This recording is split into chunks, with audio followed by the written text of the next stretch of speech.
जिन्होंने तुझे देव दुर्लभ मनुष्य शरीर दिया, उन परम प्रेमी श्री राम जी के साथ तूने प्रेम नहीं किया।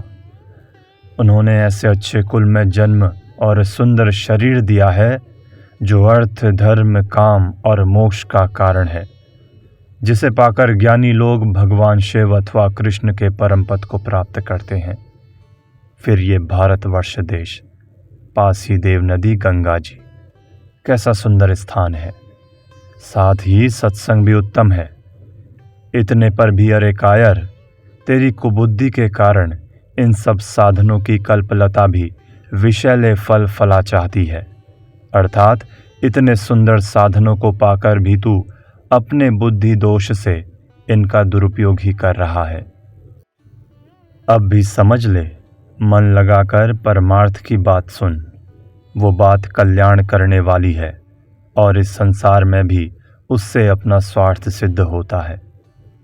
यदि तुझे स्वार्थ ही अच्छा लगता है तो विचार कर, वो कौन है जिससे स्वार्थ प्राप्त होगा और जिसे वेद गाते हैं। अरे दुष्ट देख, सांप के साथ खेलना छोड़ दे। उस स्वामी को पहचान जिसके प्रेम के कारण ही पिता, गुरु, स्वामी, शरीर, पुत्र, सेवक, मित्र आदि सब प्रिय जान पड़ते हैं। उस अहेतुक हित करने वाले परम सुहृद प्रभु को तूने नहीं पहचाना। वो तेरा हितकारी प्रभु हरि दूर नहीं है, तेरे हृदय में ही है। छल छोड़कर उसका स्मरण करने पर वो सदा कृपा किए ही रहता है। भाव ये है कि परमात्मा हृदय में तो अवश्य है, किंतु बीच में कपट का पर्दा पड़ा है। इसी से उसका साक्षात्कार नहीं होता। पर्दा हटा कि प्यारे का मुख कमल दिखा। वो कृपा करके अपने भक्तों पर कर कमलों की छाया किए रहता है, स्वयं सदा उनकी रक्षा करता है। जो उसे भजता है वो भी उसे भजता है। वो जगत का ईश्वर है, जीव का जीवन है, जो सबके लिए सब तरह के साज सजाता है। जिसने विष्णु को विष्णुत्व, ब्रह्मा को ब्रह्मत्व और शिव को शिवत्व दिया, ये वही श्री जानकी जी नाथ रघुनाथ जी की मधुर आनंद स्वरूपिणी मंगलमयी मूर्ति है।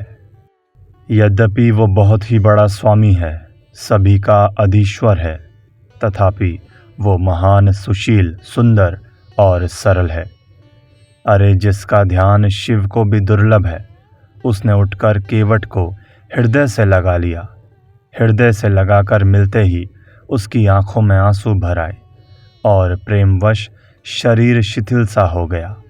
देवता, सिद्ध, मुनि और कवि कहते हैं कि श्री रघुनाथ जी के समान कोई भी प्रेम प्रिय नहीं है। उन्हें जितना प्रेम प्यारा लगता है उतना और किसी को नहीं लगता। उन्होंने पक्षी जटायु, शबरी राक्षस विभीषण, रीछ, जामवान आदि और हनुमान जी आदि को अपने से भी अधिक पूजनीय बना दिया। इतने पर भी वे जब उन लोगों द्वारा की हुई सेवा याद करते हैं, तब संकोच के मारे मन ही मन गड़े से जाते हैं। प्रभु श्री राम जी का जो शील स्वभाव मैंने कहा है, उसे जब तू हृदय में लावेगा तब तेरी सारी चिंताएं मिट जाएंगी और प्रभु रामचंद्र जी भी मन में प्रसन्न होंगे। अरे श्री रघुनाथ जी तो तभी प्रसन्न हो जाएंगे जब तू हाथ जोड़कर मस्तक नवा देगा। तुलसीदास, तू उसी क्षण जन्म और जीवन का फल पा जाएगा। तू राम नाम का जप कर, राम को प्रणाम कर, उनके गुण समूहों का कीर्तन कर और हृदय में श्री राम जी को विराजित कर तथा अपने मन को जगदीश श्री रामचंद्र जी के चरण कमलों में नित्य निवास करने वाला भ्रमर बनाकर पृथ्वी पर निर्भय विचरण कर। हे जीव, जब से तू भगवान से अलग हुआ तभी से तूने शरीर को अपना घर मान लिया। माया के वश होकर तूने अपने सच्चिदानंद स्वरूप को भुला दिया और इसी भ्रम के कारण तुझे दारुण दुख भोगने पड़े। तुझे बड़े ही कठिन जन्म मरण रूपी असहनीय दुख मिले। सुख का तो स्वप्न में भी लेश नहीं रहा। जिस मार्ग में अनेक संसारी कष्ट और शोक भरे पड़े हैं, तू उसी पर हठ पूर्वक बार बार चलता रहा। अनेक योनियों में भटका, बूढ़ा हुआ, विपत्तियां सही, मर गया। पर अरे मूर्ख, तूने इतने पर भी श्री हरि को नहीं पहचाना। अरे मूढ़, विचार कर देख, श्री राम जी को छोड़कर किसी ने क्या कहीं शांति प्राप्त की है? हे जीव, तेरा निवास तो आनंद सागर में है, अर्थात तू आनंद स्वरूप ही है। तो भी तू उसे भुलाकर क्यों प्यासा मर रहा है? तू विषय भोग रूपी मृग जल को सच्चा जानकर उसी में सुख समझकर मग्न हो रहा है, उसी में डूबकर नहा रहा है और उसी को पी रहा है। परंतु उस विषय भोग रूपी मृग तृष्णा के जल में तो सुख रूपी सच्चा जल 3 काल में भी नहीं है। अरे दुष्ट, तू अपने सहज अनुभव रूप को भूलकर आज यहाँ आ पड़ा है। तूने अपने उस विशुद्ध अविनाशी और विकार रहित परम सुख स्वरूप को छोड़ दिया है और व्यर्थ ही उसी प्रकार दुखी हो रहा है जैसे कोई राजा सपने में राज छोड़कर कैद खाने में पड़ जाता है और व्यर्थ ही दुखी होता है। अर्थात सपने में भी राजा राजा ही है, परंतु मोहवश अपने संकल्प से राज्य से वंचित होकर कारागार में पड़ जाता है और जब तक जागता नहीं तब तक व्यर्थ ही दुख भोगता है। इसी प्रकार जीव भी सच्चिदानंद स्वरूप को भ्रमवश भूलकर जगत में अपने को माया से बंधा मान लेता है और दुखी होता है। तूने स्वयं अज्ञान से अपनी कर्म रूपी रस्सी मजबूत कर ली और अपने ही हाथों से उसमें अविद्या की पक्की गांठ लगा दी। इसी से है अभागे, तू परतंत्र पड़ा हुआ है और इसी का फल आगे गर्भ में रहने का दुख होगा। संसार में जो अनेक क्लेशों के समूह हैं, उन्हें वही जानता है जो माता के पेट में पड़ा है। गर्भ में सिर तो नीचे और पैर ऊपर रहते हैं। इस भयानक संकट के समय कोई बात भी नहीं पूछता। रक्त, मल, मूत्र, विष्ठा, कीड़े और कीच से घिरा हुआ गर्भ में सोता है। कोमल शरीर में जब बड़ी भारी वेदना होती है तब सिर धुन धुन कर रोता है। इस प्रकार जहां तुझे तेरे कर्म जाल ने घेर लिया था और उसके कारण तू दुख पाता था, श्री हरि ने वहां भी तेरा साथ नहीं छोड़ा। गर्भ में प्रभु ने नाना प्रकार से तेरा पालन पोषण किया और फिर परम कृपालु स्वामी ने तुझे वहीं ज्ञान भी दिया। जब तुझे हरि ने ज्ञान विवेक दिया तब तुझे अपने अनेक जन्मों की बात याद आई और तू कहने लगा, जिसकी ये त्रिगुणमयी माया अति दुस्तर है, मैं उसी परमेश्वर की शरण हूँ। जिस माया ने जीव समूह को अपने वश में करके अनेक जीवन को नीरस अर्थात आनंद रहित कर दिया है और जो प्रतिदिन अत्यंत नई बनी रहती है, ऐसी माया रूपी जिस लक्ष्मी के पति ने गर्भकाल की विपत्ति में मुझे ऐसी विवेक बुद्धि दी है, वही मेरी इससे तुरंत रक्षा करें। फिर तो पूर्व जन्मों में भजन न करने के लिए अपने मन में बहुत भांति से ग्लानि मानकर कहने लगा कि अब की बार संसार में जन्म लेकर तो चक्रधारी भगवान का भजन ही करूँगा। ऐसा विचार कर ज्यों ही चुप हुआ कि प्रसव काल के पवन ने तुझ अपराधी को प्रेरित किया। उस अति प्रचंड वायु के द्वारा प्रेरित होकर तूने जन्म के समय नाना प्रकार के कष्टों को सहा। उस समय उस भयानक कष्ट की आग में तेरा ज्ञान, ध्यान, वैराग्य और अनुभव सब कुछ जल गए। अर्थात मारे कष्ट के तू सब कुछ भूल गया। अत्यंत कष्ट के कारण तू व्याकुल हो गया और थोड़ा बल होने से एक क्षण भी तुझसे बोला नहीं गया। उस समय के तेरे दारुण दुख को किसी ने ना जाना, उल्टा सब लोग हर्षित होकर गाने लगे। फिर बचपन में तूने जितने महान कष्ट पाए वे इतने अधिक हैं कि उनकी गणना करना असंभव है। भूख, रोग और अनेक बड़ी बड़ी बाधाओं ने तुझे घेर लिया, पर तेरी माँ को तेरे इन सब कष्टों का यथार्थ पता नहीं लगा।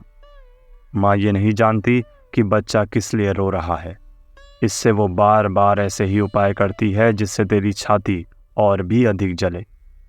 जैसे अजीर्ण के कारण पेट दुखने से बच्चा रोता है, पर माता उसे भूखा समझकर और खिलाती है, जिससे उसकी बीमारी बढ़ जाती है। शिशु, कुमार और किशोरावस्था में तू जो अपार पाप करता है, उसका वर्णन कौन करे। अरे निर्दय, महादुष्ट, तुझे छोड़कर और कौन ऐसा है जो इन्हें सह सकेगा। जवानी में तू युवती स्त्री की आसक्ति में फंसा, तब तो महान अज्ञान और मद में मतवाला हो गया। उस जवानी के नशे में तूने धर्म की मर्यादा छोड़ दी और पहले गर्भ में और लड़कपन में जो कष्ट हुए थे उन सबको भुला दिया और पाप करने लगा। पिछले कष्ट समूहों को भूल गया। अब पाप करने से आगे तुझे जो संकट प्राप्त होंगे, अरे उन पर विचार करके तेरी छाती नहीं फट जाती, जिससे फिर गर्भ के गड्ढे में गिरना पड़े, संसार चक्र में आना पड़े। तूने बारंबार वैसे ही कर्म किए। जिस शरीर का परिणाम मरने पर कीड़ा, राख या विष्ठा होगा, कब्र में गाड़ने से सड़कर कीड़ों के रूप में बदल जाएगा, जलाने पर राख हो जाएगा या जीव जंतु खा डालेंगे तो उनकी विष्ठा बन जाएगा। उसी के लिए तू सारे संसार का शत्रु बन बैठा। पराई स्त्री और पराये धन, पर प्रीति और दूसरों से द्रोह, यही संसार में नित्य नया बढ़ता गया। देखते ही देखते बुढ़ापा आ पहुंचा, जिसे तूने स्वप्न में भी नहीं बुलाया था। उस बुढ़ापे का हाल कहा नहीं जाता। उसे अब अपने शरीर में प्रत्यक्ष देख ले। शरीर जर्जर हो गया है। बुढ़ापे के कारण रोग और शूल सता रहे हैं। सिर हिल रहा है। इंद्रियों की शक्ति नष्ट हो रही है। तेरा बोलना किसी को अच्छा नहीं लगता। घर की रखवाली करने वाला कुत्ता भी तेरा निरादर करता है, अथवा कुत्ते से भी बढ़कर तेरा निरादर होने लगता है। कुत्ते को दूर से रोटी फेंकते हैं, पर उसे समय पर तो दे देते हैं। तेरी उतनी भी संभाल नहीं। अधिक क्या, तू खाने पीने तक को नहीं पाता। बुढ़ापे में ऐसी दुर्दशा होने पर भी तुझे वैराग्य नहीं होता। इस दशा में भी तू तृष्णा की तरंगों को बढ़ाता ही जाता है। ये तो तेरे एक जन्म के कुछ थोड़े से कष्ट गिनाए हैं। ऐसे अनेक बड़े बड़े जन्मों की सबकी कथा तो कौन कह सकता है। सदाचार खानों, पिंडज, अंडज, स्वेदज, उपदिज में घूमना पड़ता है। अब भी तू मन में विचार नहीं करता। अब भी विचार कर अज्ञान को छोड़ दे और भक्तों को सुख देने वाले भगवान श्री राम जी का भजन कर। वे दुस्तर भव सागर के लिए जहाज रूप हैं। तू उन सुदर्शन चक्र धारण करने वाले देवपति भगवान का भजन कर। वे बिना ही हेतु दया करने वाले हैं, बड़े ही उदार हैं और इस अपार माया से तारने वाले हैं। वे मोक्ष के, संसार के, लक्ष्मी के और इन प्राणों के नाथ हैं एवं मुक्ति के कारण हैं। श्री रघुनाथ जी की भक्ति सुलभ और सुखदायिनी है। वो संसार के तीनों ताप, शोक और भय को हरने वाली है। किंतु वो भक्ति सत्संग के बिना प्राप्त नहीं होती और संत तभी मिलते हैं जब रघुनाथ जी कृपा करते हैं। जब दीन दयालु रघुनाथ जी कृपा करते हैं तब संत समागम होता है। जिन संतों के दर्शन, स्पर्श और सत्संग से पाप समूह समूल नष्ट हो जाते हैं, जिनके मिलने से सुख दुख में संबुद्धि हो जाती है, अमानिता आदि अनेक सद्गुण प्रकट हो जाते हैं और भली भांति परमात्मा का बोध हो जाने के कारण मद, मोह, लोभ, शोक, क्रोध आदि सहज ही दूर हो जाते हैं। ऐसे साधुओं का सेवन करने से द्वैत का भय भाग जाता है। सर्वत्र परमात्मा बुद्धि हो जाने से वो निर्भय हो जाता है। श्री रघुनाथ जी के चरणों में ध्यान लग जाता है। शरीर से उत्पन्न हुए सब विकार छूट जाते हैं और तब अपने स्वरूप में, आत्म स्वरूप में प्रेम होता है। जिसका अपने स्वरूप में अनुराग हो जाता है, अर्थात जो आत्म स्वरूप को प्राप्त हो जाता है, उसकी दशा संसार में कुछ विलक्षण ही हो जाती है। संतोष, समता, शांति और मन इंद्रियों का निग्रह उसके स्वाभाविक हो जाते हैं।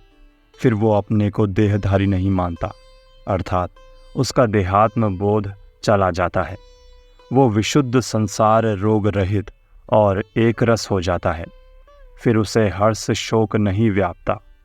जिसकी ऐसी नित्य स्थिति हो गई, वो तीनों लोकों को पवित्र करने वाला होता है। जो मनुष्य इस मार्ग पर मन लगाकर चलता है, भगवान उसकी सहायता क्यों ना करेंगे। ये जो मार्ग वेद और संतों ने दिखा दिया है, उस पर चलने से सभी प्रकार के सुखों की प्राप्ति होगी। इस मार्ग पर चलने वाला साधक सांसारिक विषयों से सुख की आशा को त्याग कर भगवत कृपा से नित्य अद्वैत ब्रह्म के सुख को प्राप्त करता है। यूं तो बातें करोड़ों हैं, उन्हें कौन कह सकता है, परंतु जहाँ तक द्वैत दिखलाई भी देता है, वहाँ तक सपने में भी सच्चा सुख नहीं मिल सकता। सच्चा सुख अद्वैत ब्रह्म स्वरूप में स्थित होने में ही है। इसी को संसार सागर से पार होना कहते हैं। परंतु ब्राह्मण, देवता, गुरु, हरि और संतों की कृपा के बिना कोई संसार सागर का पार नहीं पा सकता। ये समझकर तुलसीदास भी संसार के भय को दूर करने वाले लक्ष्मीपति भगवान के गुण गाता है। यदि कृपालु रघुनाथ जी की कृपा है, तो दूसरों के वैर करने से उनका क्या काम निकल सकता है। भक्त का बाल भी बाका नहीं होता, चाहे कोई करोड़ों उपाय क्यों न करे। जो नीच संत की मौत विचारता है, वो पामर स्वयं उसी मौत से मरता है। प्रहलाद की कथा वेदों में प्रसिद्ध है। उसे सुनकर ऐसा कौन अभागा होगा जो भक्ति मार्ग पर पैर न रखेगा, यानी भक्ति न करेगा। श्री हरि ने गजराज का उद्धार किया, विभीषण को राज्य सिंहासन पर बैठाया, ध्रुव को ऐसा अटल पद दे दिया जो कभी हटता ही नहीं, और अम्बरीश की तो बात ही निराली है। महामुनि दुर्वासा ने जो उनको शाप था, उसका परिणाम याद करके अब भी वे ग्लानि से गले जाते हैं, लाज से मरे जाते हैं। दुर्योधन ने अपनी जानने में ऐसी कौन सी बुराई है जो पांडवों के साथ नहीं की। वो मूर्ख अपने ही घमंड में जलता रहा, पर भगवान की कृपा से सौभाग्य, विजय और यश ने पांडवों को ही हठ पूर्वक अपनाया। जो दूसरों के लिए कुआं खोदेगा, वो दुष्ट स्वयं उसी में गिरेगा। संतों के साथ वैर करने वाले को स्वप्न में भी दुख, संतों के साथ वैर करने वाले को स्वप्न में भी सुख नहीं हो सकता। उसके लिए तो कल्प वृक्ष भी जहरीले फल ही फलेगा। किसके दो सिर हैं जो भगवान के भक्त की सीमा लागेगा। हे तुलसीदास, जिसके श्री रघुनाथ जी का बाहुबल सहायक है, वो सदा निर्भय है, किसी से भी नहीं डरता, किसी से भी नहीं डर सकता। हे रघुनाथ जी, हे स्वामी, क्या आप कभी अपने उस कर कमलों को मेरे माथे पर रखेंगे, जिससे आपने परतंत्रतावश एक बार आपका नाम लेकर पुकार करने वाले आर्त भक्तों को अभय कर दिया था। जिस कर कमल से महादेव जी का कठोर धनुष तोड़कर आपने महाराज जनक का संदेह दूर किया था, और जिस कर कमल से गुह निषाद को उठाकर भाई के समान बड़े ही प्रेम से हृदय से लगा लिया था। हे कृपालु, जिस कर कमल से आपने गिद्ध को पिंड दान देकर अपना परम धाम दिया था, और जिस हाथ से अपने दास के लिए बाली को मारकर सुग्रीव को बंदरों के कुल का राजा बना दिया था, जिस कर कमल से आपने भयभीत शरणागत विभीषण का राज्याभिषेक किया था, और जिस हाथ से धनुष बाण चढ़ा राक्षसों का विनाश कर देवताओं को अभय दान दिया था, तथा जिस कर कमल की शीतल और सुखदायक छाया पाप, संताप और माया का नाश कर डालती है। हे प्रभु, आपके उसी कर कमल की छाया ये तुलसीदास रात दिन चाहा करता है।